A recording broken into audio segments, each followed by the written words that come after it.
अस्सलामुअलैकुम, क्या हाल है दोस्तों। उम्मीद है तमाम दोस्त अब आप खैरियत से होंगे। अच्छा, आज बहुत ही इंपॉर्टेंट किस्म की आज वीडियो भाइयों के साथ शेयर करूंगा।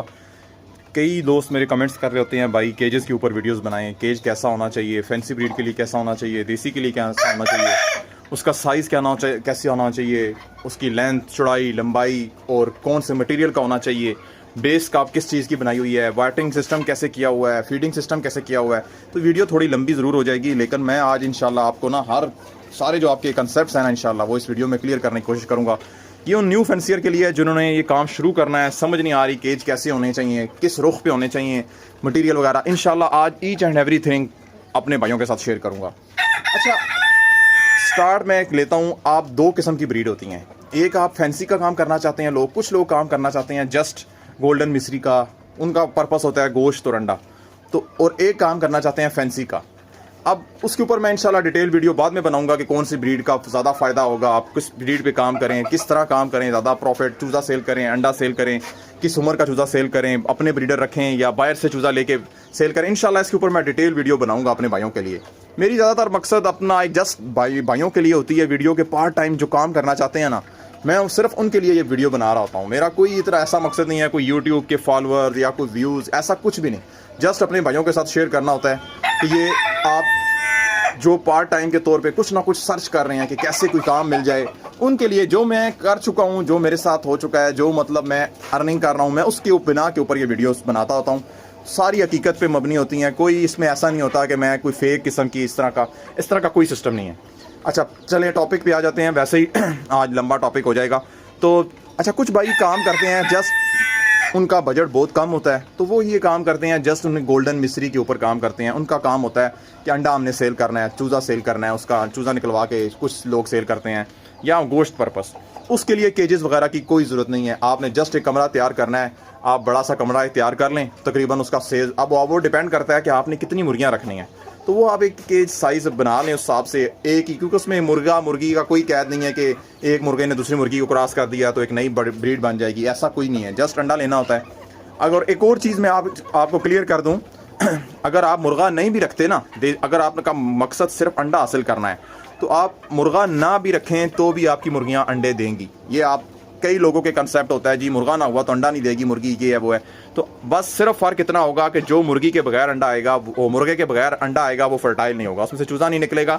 बाकी मैं आपको बाहर दिखा देता हूँ अपना सेटअप कि मैंने ना जो बाहर अपने लिए देसी मुर्गियाँ रखी हुई हैं वो मुर्गे के बगैर हैं, उनके साथ मुर्गा कोई नहीं है, वो जस्ट अपने घर के इस्तेमाल के लिए अंडों के लिए मैं रखता हूँ। तो और अंडों की प्रोडक्शन मुर्गे के बगैर ज़्यादा होती है, क्योंकि जब मुर्गा मुर्गी को क्रॉसिंग करता है तो वो स्ट्रेस में आती हैं और मुर्गियों की एग लेंग जो होती है वो कम होती है। अगर आप मुर्गा साथ मुर्गी के नहीं होगा तो एग लेंग आपकी ज़्यादा होगी। अच्छा, ये एक हो गया अलग चीज़। अगर तो आप काम कर रहे हैं गोल्डन मिस्री का, तो आपको कोई ज़रूरत नहीं है केजेस बनाने की। आप जस्ट एक कमरा लें, उस कमरे का ये है कि रुख सूरज वाली साइड, मशरक़ वाली साइड होना चाहिए। जो धूप है वो अंदर आनी चाहिए, आपके केज के अंदर आनी चाहिए। और दूसरा ये है कि सर्दी गर्मी का थोड़ा आपने देखना है, ख्याल करना है कि आपके पास सर्दियों में प्रॉपर तरपाल सिस्टम होना चाहिए, उसको आप साइडों से कवर कर लें। गर्मियों में ये हो कि आप कूलर सिस्टम, एक 12 वोल्ट का आजकल कूलर में ले लें, एक प्लेट ले लें, कोई मसला नहीं है। सारा दिन आपका कूलर फ्री चलता रहेगा, आप डायरेक्ट चला दें, उसको लगा दें कूलर को।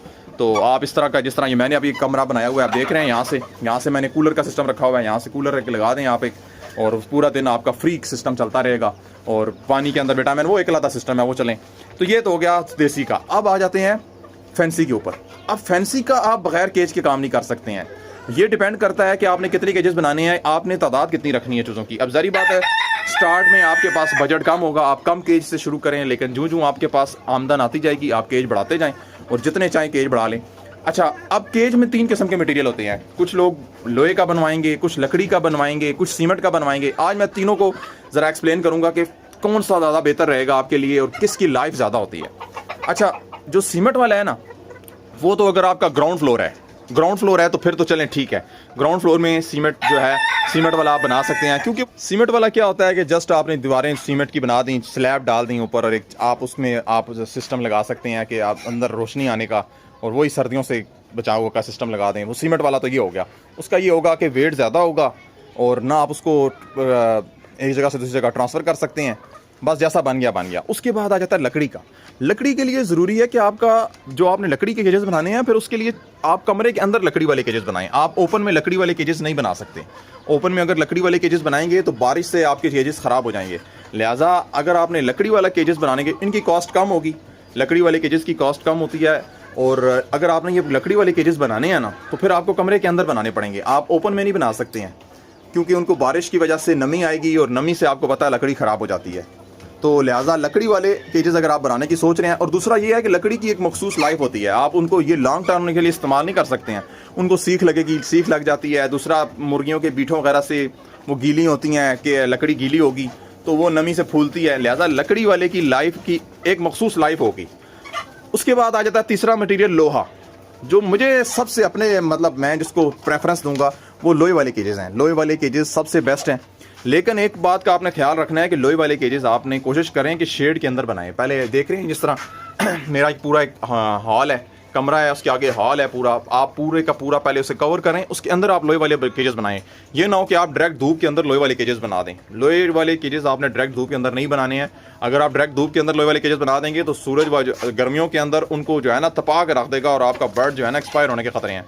लिहाजा फिर अगर आप इस तरह का काम करने जा रहे हैं तो फिर प्रॉपर गर्मियों में आपने तरपाल सिस्टम करना होगा कि ऊपर तरपाल लगानी होगी कि डायरेक्ट धूप आपके केजेस के ऊपर आके ना पड़े। तो लोहे वाले की लाइफ, लोहे की लाइफ ज़्यादा होती है, लोहे का वजन कम होता है, लोहे की जो है ना इससे ये ना गलता है ना सड़ता है ना इसको नमी कुछ कहती है। तो लिहाजा लोहे वाले केजेस तो मैं प्रेफरेंस दूंगा। लोहे वाले एक्सपेंसिव ज़रूर हैं, लेकिन ये वन टाइम इन्वेस्टमेंट है। एक बार आपने लोहे वाले केजेस बना लिए तो वन टाइम इन्वेस्टमेंट है। तो ये है कि लोहे वाले केजेस पायदार हैं। तो मैं आपको जो मेरा मशवरा होगा कि अगर आप लोहे वाले केजेस बनाए ना तो वो बेस्ट है। अच्छा, केजेस की लोकेशन बड़ा मैटर करती है। देखना है कि आपने लोकेशन क्या रख रहे हैं, केजेस बना कैसी जगह पे रहे हैं। कई लोग होते हैं वो बिल्कुल जो घर की एंट्रेंस होती है ना, वहीं सीढ़ियों के नीचे जगह होती है, तो वहाँ पर भी मुर्गियाँ रख लेते हैं। तो ये है कि मुर्गियाँ बहुत ज़्यादा इंसानों की आमदोरफ्त से भी डिस्टर्ब होती हैं। फिर ये है कि एग लेइंग उस हिसाब से आपको नहीं मिलेगी जो मिलनी चाहिए। लिहाजा आपने कोशिश करें कि आप अपनी लोकेशन केजेस की वो रखें जहाँ बंदों का बहुत ज़्यादा आना जाना ना हो। दूसरी चीज़ ये है कि आपने सूरज की रोशनी को मद्देनज़र रखना है कि आपके केजेस के अंदर डायरेक्ट जो है ना सूरज की रोशनी आनी चाहिए। अगर आपके केजेस में डायरेक्ट सूरज की रोशनी नहीं आ रही है तो फिर ये है कि बहुत सारे मसाइल आते हैं, परिंदों को चिचड़ जुएँ वगैरह पड़ जाएंगी, नमी आएगी, और ये है कि इनके लिए बहुत सारे विटामिन्स होते हैं, मिनरल्स होते हैं जो इन्हें सूरज की रोशनी से मिलते हैं। तो लिहाजा सूरज की रोशनी को आपने मद्देनज़र रखना है कि आपके केजेस के अंदर सूरज की रोशनी लाजमी आनी चाहिए। दूसरी चीज़ है कि आपने सर्दी, गर्मी, बारिश, इन चीज़ों को मद्देनज़र रखना है। सर्दियों में ऐसा बनाना है सिस्टम कि आप हर पूरे केज को कवर कर सकें तरपाल से, किसी भी चीज़ से, ऐसे इस तरह के आपने सिस्टम बनाना है कि सर्दी के अंदर आप रात के वक्त ख़ास तौर पे इनको आपके जो है ना डायरेक्ट हवा, ये परिंदे के लिए जानलेवा होती है। जो परिंदा है वो सर्दी से नहीं मरता, लेकिन जो डायरेक्ट इसको हवा लगती है ना, उससे परिंदा बहुत जल्दी ठंड लग जाती है और सर्दी लगने से परिंदा बहुत जल्दी एक्सपायर होता है। लिहाजा आपने इस तरह का सिस्टम रखना है कि आप सर्दियों में तरपाल लगा के अपने केज को हर तरफ से कवर कर सकें, और गर्मियों में इस तरह का सेटअप होना चाहिए कि आप कूलर वगैरह का सिस्टम कर सकें, अंदर डायरेक्ट हवा आए, छोटा मोटा कूलर लगा दें, क्योंकि सिर्फ और सिर्फ बगैर कूलर के भी या तो आपकी सर्कुलेशन हवा की इतनी अच्छी हो कि आपको कूलर की ज़रूरत ना पड़े गर्मियों में। लेकिन अगर इस तरह का सिस्टम नहीं है तो फिर आपने, आजकल तो वो 12 वोल्ट का कूलर सिस्टम है, तो वो इतना महंगा कॉस्टली सिस्टम नहीं है। आप लगा दें एक बाहर एक बस मिरर लगा दें, एक सोलर प्लेट लगा दें और अंदर आप पंखा लगा दें, तो आपका ये है कि फ्री में आपका पूरा दिन जो है ना फ़ैन चलता रहेगा। अब आ जाते हैं केजेस जो मैंने खुद अपने लिए तैयार कराए हैं, इनका लंबाई, चौड़ाई, साइज़ वगैरह। आज मैंने थर्ड फ्लोर जो है ना मेरा, ये टॉप मतलब मैं इस टाइम थर्ड फ्लोर के ऊपर ये मैं खड़ा हूँ और ये मैंने सारे केजेस अपने थर्ड फ्लोर पे बनाए हैं। तो लिहाजा यहाँ पर गर्मी जो है ना वो काफ़ी शदीद होती है, तो वो मैंने इसके लिए सिस्टम बनाया हुआ है, क्योंकि मेरा सोलर सेटअप लगा हुआ है सारे का सारा। ये देख रहे हैं, ये पूरा मैंने जो है ना अपना पूरा जो मेरा घर है वो सोलर के ऊपर ही है। तो अब मैंने ये सिस्टम लगाया हुआ है कि मेरी पूरा दिन जो है ना वो बिजली फ्री होती है। तो मैंने बड़े रूम कूलर, अभी तो फ़िलहाल वो पीछे मैंने पैक करके रख देता हूँ क्योंकि सर्दी अभी मौसम उस तरह का नहीं हुआ कि मैं लगाऊँ।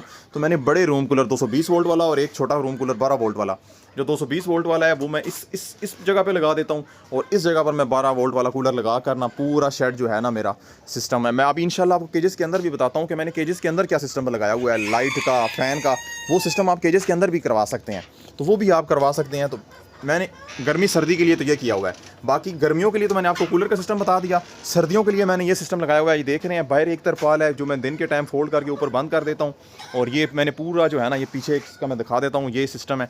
आगे कमरे के अंदर सारे केजेस हैं, बाहर मेरा हॉल है, हॉल के अंदर ये सारे केजेस हैं। तो आगे बाहर की तरफ मैंने तरपाल लगाई हुई है जो मैं नीचे गिरा देता हूँ। अंदर की तरफ मेरा पर्दा सिस्टम है। ये देख रहे हैं, क्योंकि सख्त सर्दी में आपने जितना हो सके अपने बर्ड्स को सर्दी से बचाना होता है। इस बार मैंने कोई कूलर हीटर वगैरह इस्तेमाल नहीं किया सर्दियों के अंदर। जस्ट मैंने अपने बर्ड्स को डायरेक्ट हवा नहीं लगने दी है। देख रहे हैं, ये मैं दिन को रात के टाइम जो है ना, अंदर से इनको पर्दों को भी खोल देता हूँ और वो जो ऊपर तरपाल है वो भी खोल देता हूँ। तो उससे ये है कि डायरेक्ट हवा अंदर नहीं आती है, तो मेरे बर्ड्स जो है ना सर्दी से महफूज रहते हैं। अब जो मेरे केजेस हैं ना, यहाँ तक ये रूम तक मेरे केजेस ऑलरेडी, सबसे पहले मेरा मैंने लाइट सुसक्स से काम शुरू किया था, और मेरा कोई मतलब ये केजेस वगैरह नहीं थे। एक रूम बनवाया था मैंने, उसके अंदर मैंने ये बर्ड्स वगैरह रखे थे अपने। ये लाइट सुसक्स से मैंने ये काम शुरू किया था।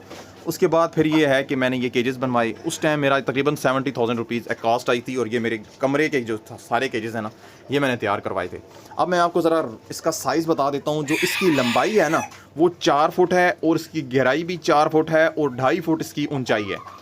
ये मैं आपको ज़रा खोल के एक दफ़ा बता दूं कि ये मैं 4 फुट इसकी अंदर की तरफ डेप्थ है, 4 फुट ही इसकी चौड़ाई है, और 2.5 फुट इसकी ऊंचाई है। और अब मैं इसके ज़रा मटेरियल पे बात कर दूं तो ये देख रहे हैं, ये मैंने पाइप यूज़ किया था।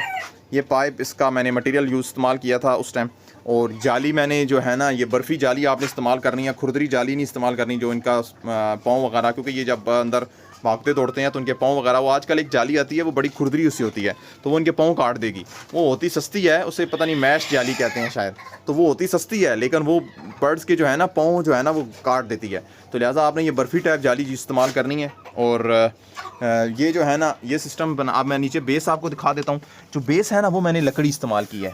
ये नीचे जो है ना फटे इस्तेमाल किए हैं। अंदर वाले केजेस की मैंने इस्तेमाल की हुई है शीट, तो वो शीट जो है ना वो पायदार नहीं निकली है। शीट की वजह से ये हुआ कि वो गल जाती है। शीट जो है ना उसमें सुराख हो जाते हैं शीट के अंदर। तो अच्छा, जो मेरे फटे लगे हुए हैं ना, क्योंकि मेरा यहाँ पर डायरेक्ट ना बारिश का पानी आता है, मेरा वाटरिंग सिस्टम ऑटोमेटिक लगा हुआ है, तो वो नमी वाला इशू नहीं है। तो लिहाजा मुझे तो इसका रिज़ल्ट बहुत अच्छा मिला उसके बनस्बत, जाली की बनस्बत, वो जो शीटें लगाई हैं। तो लिहाजा मैंने अंदर जो यूज़ किए हैं वो फटे यूज़ किए हैं। सामने से मैंने ये देख रहे हैं, थोड़ा थोड़ा जगह काट के इनके खाने का सिस्टम लगाया है। यहाँ से ये सर निकाल के अपना खाना पीना कर लेती हैं। खाने के सिस्टम में मैंने ये पाइप सिस्टम लिए हैं। ये 3 इंची का पाइप है, 3 इंची का पाइप है, और ये 1.5 फुट मैंने काटा हुआ है। 1.5 फुट काट कर दोनों तरफ से इसको मैंने बंद कर दिया है। तो मुर्गियाँ यहीं से बाहर निकालती हैं। इसमें फीड की वेस्टेज बिल्कुल ज़ीरो है, बिल्कुल फीड की, क्योंकि जब आप अंदर लगाते हैं तो मुर्गियाँ कुछ खाती हैं, बाकी अंदर गिरा देती हैं। जो खाना गिरा देती हैं वो बीठें करके गंदा कर देती हैं। अगर वो खाएंगी भी तो उससे बीमारियाँ आती हैं। यहाँ से ये ना खाना गिरा सकती हैं, ना खाने की वेस्टेज होती है, और उतना ही खाना डालता हूँ जितना ये खा के ख़त्म कर दें। अभी मैंने थोड़ी देर पहले खाना डाला है, देखनी है थोड़ा थोड़ा सा खाना रह गया। तो लिहाजा ये भी सिस्टम बेस्ट हो जाता है कि हर टाइम आपके बर्ड्स के सामने खाना पड़ा नहीं रहता।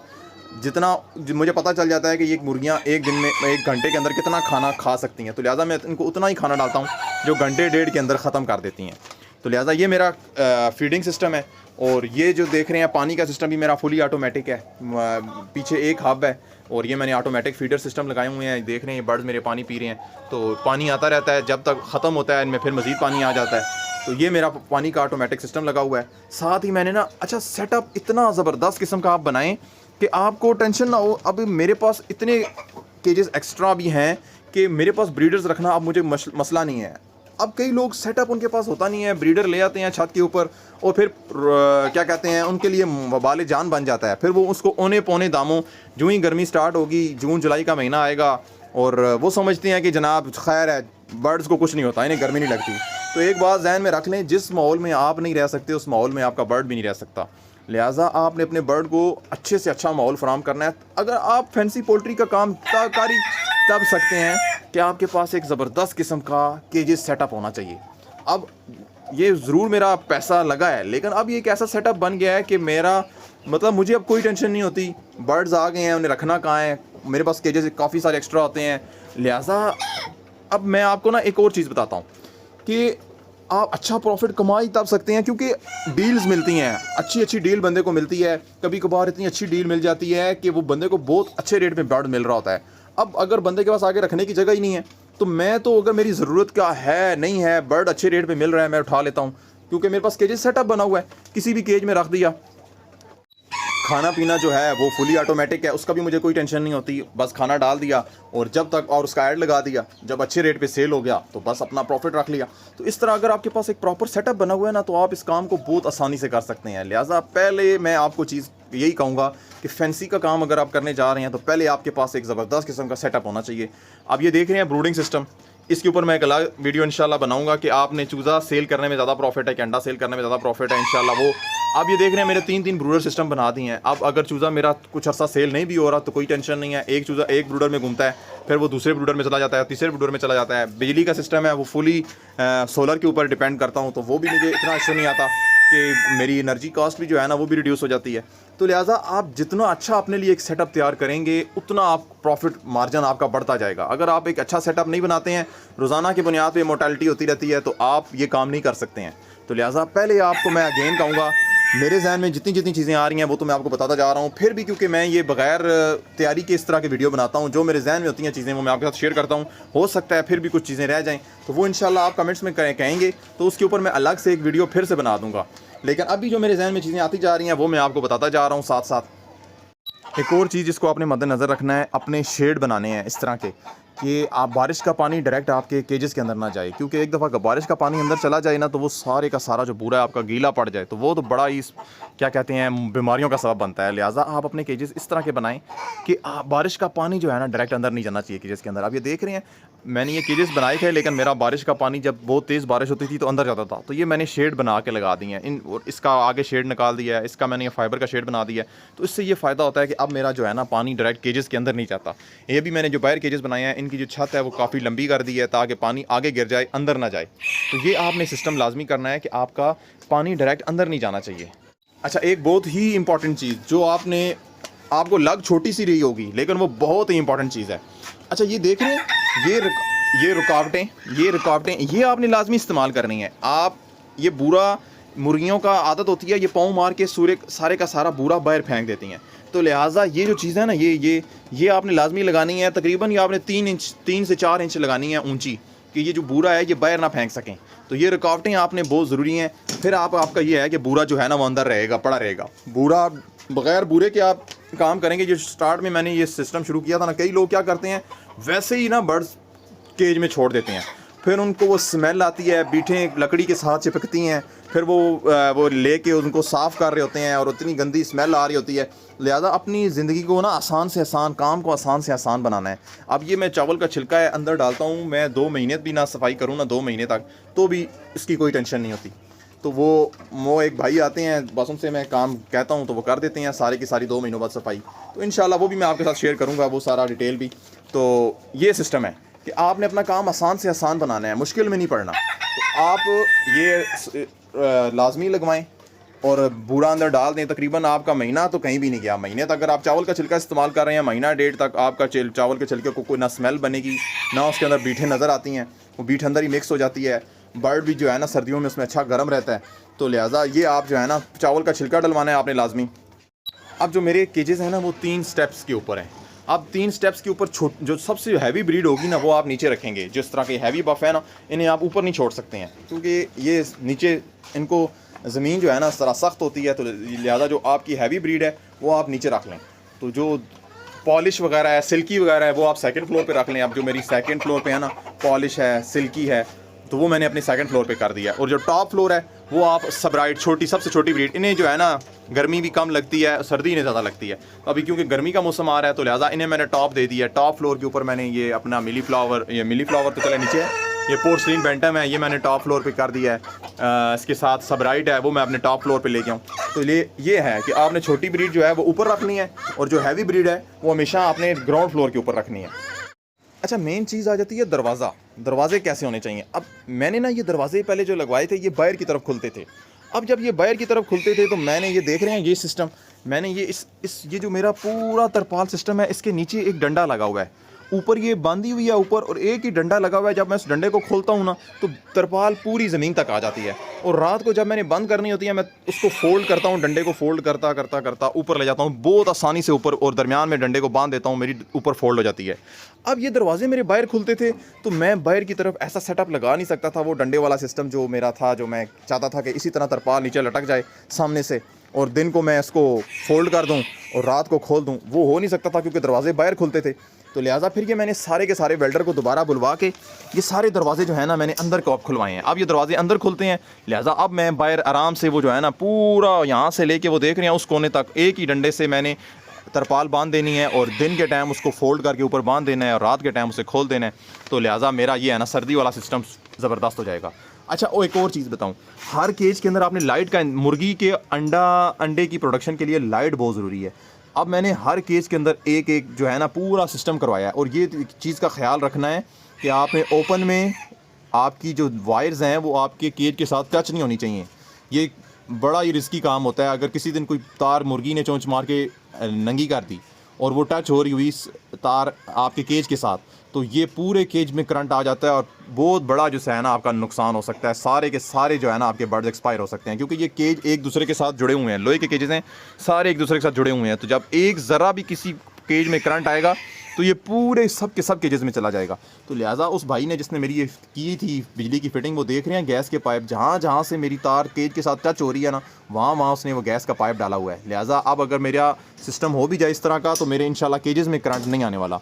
दूसरा मैंने वो देख रहे हैं हर केज के अंदर एक एक बल्ब लगवाया है। बल्ब के साथ एक एक मैंने वो देख रहे हैं सॉकेट छुड़वाई है 12 वोल्ट के फ़ैन के लिए। अगर ज़्यादा गर्मी हो जाए तो मैं वो 12 वोल्ट का फ़ैन लगवा सकता हूँ। हर एक का मैंने वो प्लग लगा हुआ है, मेल फीमेल स्विच लगा हुआ है, उसके साथ मैंने अटैच कर देना है। और मेरा हर केज के अंदर जो है ना गर्मियों के अंदर 12 वोल्ट वाला सिस्टम, क्योंकि वो फिर वही बात आ जाती है बिजली का, तो वो जब आपकी फ्री हो तो फिर आप ये भी सेटअप लगा सकते हैं कि हर केज के अंदर मैं 12 वोल्ट का एक फ़ैन भी लगवा सकता हूँ। अच्छा, सबसे बड़ी चीज़ जो मेरे साथ मसला आता था ना, ये केजेस के हैंडल मतलब लॉक सिस्टम कैसा होना चाहिए। मैं आपको आज ये चीज़ दिखाता हूँ। अब मेरा क्या होता था पहले, वो आपने देखा होगा वो 2 कुंडे से होते हैं, लोग स्टिक अंदर दे देते हैं, स्टिक अंदर होती है और वो सिस्टम, मैंने वो सिस्टम नहीं किया क्योंकि मैं स्टिक बाहर निकालता हूँ कहीं गुम जाती है, बांधता हूँ तो भी वो कुछ दिनों बाद खुल जाती थी। तो लिहाजा मैंने ये देख रहे हैं ये जो है ना ये खिड़की के हैंडल होते हैं, इतना ज़बरदस्त सिस्टम है। बस ये इस तरह किया, लॉक लग गया, ये खुल गया। तो ये आपने मैंने लॉक सिस्टम लगवाए हुए हैं, तो आपने ये मैंने इसको बहुत ही ज़बरदस्त पाया है। तो ये मैं आपको मशवरा दूंगा जब भी आप केजेस बनवाएं तो उनका लॉक है, जो डोर लॉक है ना, वो आप इस तरह का रखवाएं। ये बहुत ही ज़बरदस्त चीज़ है। और बाकी ये है कि आपने हर तरफ से हवा अपने जो है ना आपके शेड में आनी चाहिए। ये बाहर, अब यहाँ से भी मेरा, ये तो मेरा ओपन है ना, यहाँ से तो हाल है, यहाँ तो कोई मसला ही नहीं है, लेकिन ये केज है, कमरा है, तो लिहाजा गर्मियों में इसका बड़ा मसला बनता है। तो लिहाजा मैंने ये पीछे आपने इस तरह के ना बड़े बड़े एग्जॉस्ट सिस्टम लगवा लेने हैं। एग्जॉस्ट वो उस कोने में मेरा एग्जॉस्ट सिस्टम है और ये मेरा जो है ना वो रोशनदान मैंने लगवाया है, लेकिन ये 4x2 का रखा हुआ है। गर्मियों में मैं अभी फ़िलहाल तो इसका मैंने वो दरवाजे बंद किए हुए हैं। बाहर की तरफ मैंने इसका बड़ा एक शेड लगवा लिया है ताकि बारिश का पानी से इंटर ना हो, और दिन के टाइम में इसे खोल देता हूँ, रात के टाइम इसको बंद कर देता हूँ। तो लिहाजा गर्मियों में जो है ना रोशनदान बहुत ज़रूरत मतलब अच्छा आते हैं। हवा की आपकी सर्कुलेशन जितनी अच्छी होगी ना उतना आपका जो है ना शेड ठंडा रहेगा। लिहाजा गर्मियों के लिए आपने जितना हो सके अपने जगह बनाएं जो आपका हवा अंदर आए, लेकिन आपने उसके ऊपर शेड लाजमी बनाना है ताकि सिर्फ हवा आए, उसके साथ बारिश का पानी अंदर ना आए, क्योंकि बारिश का पानी जब अंदर आ जाए तो वो सारा आपका पूरा गीला हो जाए, फिर आपको पूरा चेंज करना पड़ता है। तो लिहाजा ये एक सिस्टम आपने रखना है कि बारिश का पानी आपका अंदर नहीं आना चाहिए। अच्छा, एक बहुत ही ज़रूरी चीज़, बहुत ही जो मैं आपके साथ शेयर करना चाहूँगा, जब भी आपने अपना एक सेटअप तैयार करना है ना केजेस का, उसमें मरीज़ों के लिए और ऐसे परिंदों के लिए जो आप बाहर से लेके आए हैं नए परिंदे, मैंने जब अपने शेड में नुकसान बर्दाश्त किया है ना, वो तब किया है जब मैं बाहर से परिंदा लेके आया हूँ। जब भी इवन ठीक ठाक हेल्दी परिंदा भी आप बाहर से आके अपने शेड में छोड़ेंगे तो वो आपके शेड में बीमारी ज़रूर लाएगा। वो ख़ुद तंदुरुस्त होगा क्योंकि जो उसको बीमारी होगी ना उसके साथ उसने उस बीमारी के साथ रहना सीख लिया होगा, लेकिन आपका बर्ड में वो बीमारी नहीं होगी। लिहाजा जब वो बीमारी आपके बर्ड में शिफ्ट होगी, हो सकता है उस बर्ड को कुछ भी ना हो जो आप बाहर से लेके आए हैं, लेकिन जो आप अपना बर्ड होगा ना, वो मैंने, आप यकीन जानेंगे, देख रहे हैं मेरा कितना बड़ा शेड है, 2 बार ऐसा हो चुका है कि मेरा पूरे के पूरे बर्ड्स मर चुके हैं। होता क्या है कि आप बाहर से 2-3 हज़ार रुपये का एक परिंदा लेके आते हैं और वो आपके जो इतनी बड़ी इन्वेस्टमेंट है ना, वो सारे के सारे बर्ड्स एक्सपायर हो जाते हैं। लिहाजा एक चीज़ जो मैं आज आपको बहुत इंपॉर्टेंट बताने लगा हूँ कि वो ये है कि आपने एक ऐसा केज तैयार करना है जो बिल्कुल अलग थलग हो, आपके बाकी सारे केजेस से अलग हो। अब ये देख रहे हैं, ये मेरा एक केज है बाहर की तरफ, ये बाहर मैंने रखा है, और एक और केज मैंने बनवाया है बिल्कुल कोने में, ये इस तरफ कोने में एक केज बनवाया है। अपने जो नया बर्ड लेके आऊँ या जो बर्ड बीमार हो जाए, उससे आपने अपने तंदुरुस्त बर्ड से बिल्कुल दूर जहाँ पे उसकी जो है ना उसका साया भी मैं कहता हूँ ना पड़ता हो। इतनी दूर आपने अपने तंदुरुस्त बर्ड से बीमार बर्ड को, और दूसरा जो बर्ड आप बाहर से नया लेके आए, जो नया बर्ड लेके आए कम से कम 2 हफ्ते तक आपने उसको अपने नए तंदुरुस्त बर्ड्स के अंदर शामिल नहीं करना।